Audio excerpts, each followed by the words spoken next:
Hello everyone, welcome to Altcoin Alley. In this video, I will show you how to back up Tonkeeper wallet recovery phrase.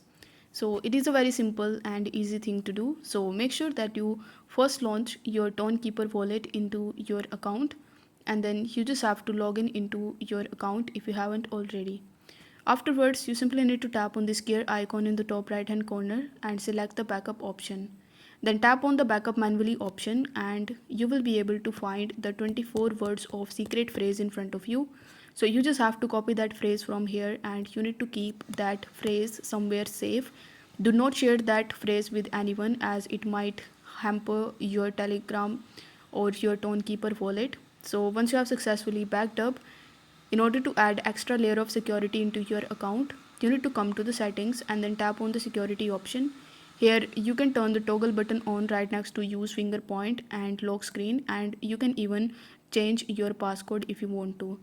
So I hope the video was helpful, and if it was, then don't forget to like the video and subscribe to the channel. Thank you so much for watching.